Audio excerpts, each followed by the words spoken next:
Welcome to another Excel lesson. What we're going to have a look at is a follow-on from the last video, which was checking out some YoYo beat test and speed test data. We learned a couple of things such as VLOOKUP, and just at the end we touched on another useful trick called IFERROR. I'm going to use that in this video as well because it helps tidy up data quite nicely, and also I'm just going to add a dimension to that last example by putting a second period of test data in there. So as you can see, we've got some YoYo data, test period 1, test period 2. We want to compare between the two, do a little bit of positional analysis and some conditional formatting. So let's get into it. As you can see, a common example of what happens in real life with athletes is that you don't always get everyone testing both times. So we've got one athlete, first athlete on the list, who didn't test the first time, and another athlete, the 1/3 from the bottom, didn't test the second time. And what that's caused is a bunch of NA errors, which means none of the ranks calculate correctly and the average scores are messed up as well. So I'm just going to wrap IFERROR around the outside.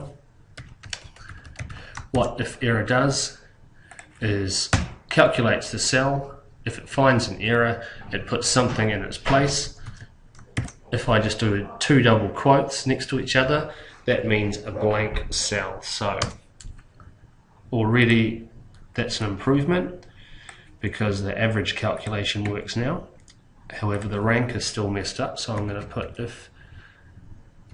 IFERROR in front of that as well.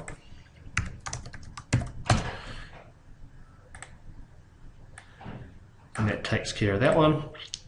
Do the same thing over here for both the distance and the rank.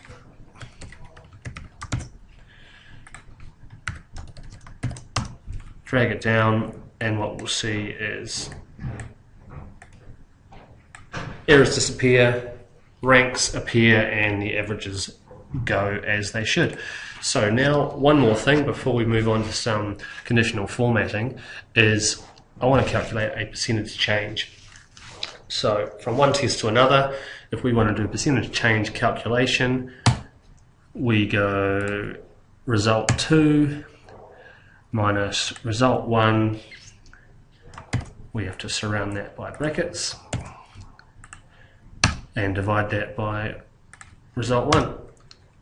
Unfortunately, the first one comes up as an error. That's because there is not two results to do a calculation with, there's only one. I like to solve this error in a slightly different way than I had previously. I don't use the if error, although that'll work just fine. What I'd like to do is just make sure that before it does the calculation that there is values in both cells. I'm just going to do it across to the right here. I'm going to use a function called count, and if I click on that cell and do a comma and click on that cell, basically it counts the cell if there's a number in it. So as we can see, if we drag it down, everything says 2 except for the 2 athletes that missed one of the test sessions. And so to use that example, equals count, I could put that in amongst this formula here, and it would make sure that it would only ever calculate if there were 2 values. So I'm going to use an if equation. If, just like before, if count D6 and H6 equals 2, that means that both test results exist. Then I want you to do the percent change calculation. If that count doesn't equal 2, I want you to leave it blank. The reason why I like this particular method of error prevention is because sometimes a formula won't come up with an error. It'll simply calculate it incorrectly if one of the fields is blank. And you can often find either a very low or very high percentage change simply because it's assumed one value is 0 or something like that. So I use that little count trick, I'll just get rid of that, quite regularly when I do these types of setups, particularly if I'm doing it in advance for people. Example is a repeat sprint test that has 8 sprints in it. If there's not 8 results, leaving it blank is a good answer. Otherwise, you sometimes get a spectacularly low total time, for example. Anyhow, moving along, I'm going to apply some conditional formatting to this particular set of data. So I'm going to apply the conditional formatting here to the second YoYo distance column. And what I'm going to do is I want to make it show up green if there's been a good improvement, red if there's been a decrease, and orange if there's been no change.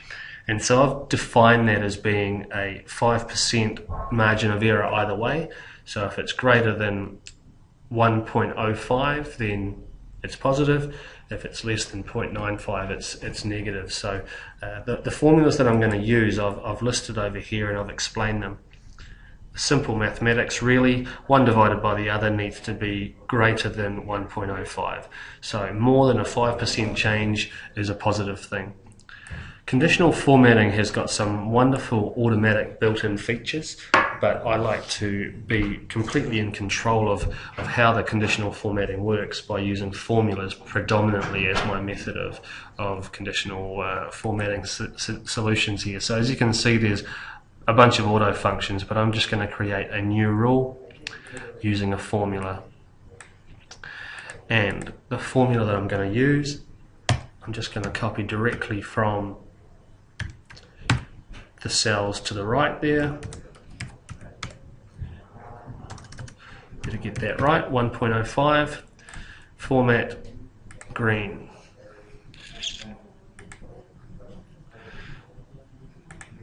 Okay, I'm going to add another rule.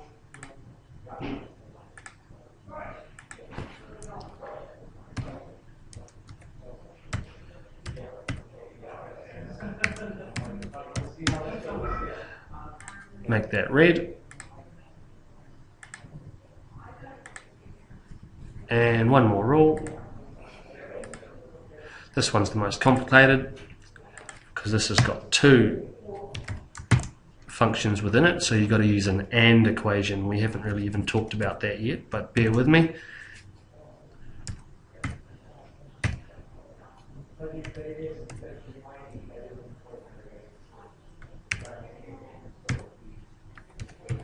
So that first part of it basically says that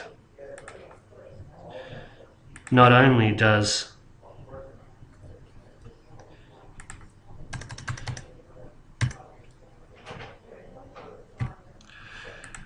it have to be less than or equal to 1.05, but it also has to be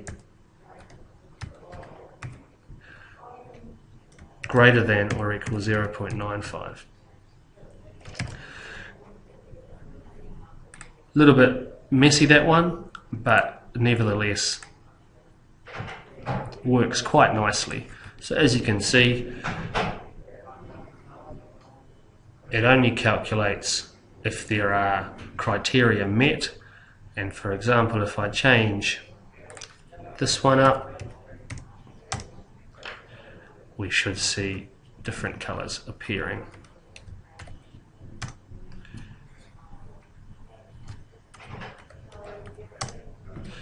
And so on. Conditional formatting, really neat way to do a bit of changing in advance. One of the things that I want to try out now, which is, I guess, a stack of a whole bunch of different tricks, but if you can get your head around these things, it can be very, very useful. What I want to do now is take it another step by doing conditional formatting, and what I'm going to do is I'm going to conditional format the athlete's name if they have a score that is equal to or greater than the position-specific benchmark. So before we can do this particular one, I need to create a named range that is our lookup table.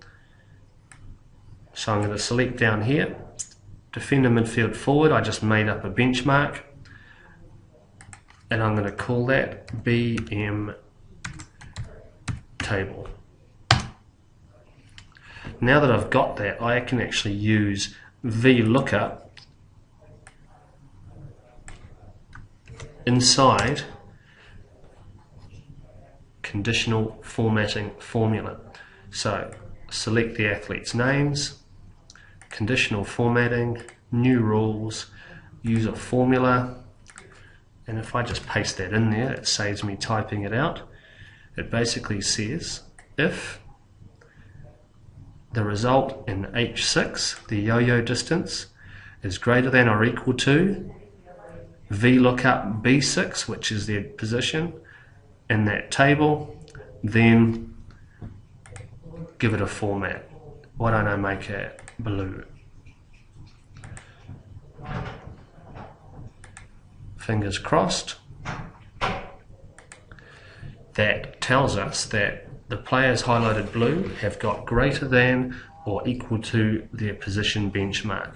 Let's check one out here. John, as a defender, scored 1920 meters, and that is greater than the 1480 listed in their benchmark. I'm going to change that down to a very low score, and let's see what happens.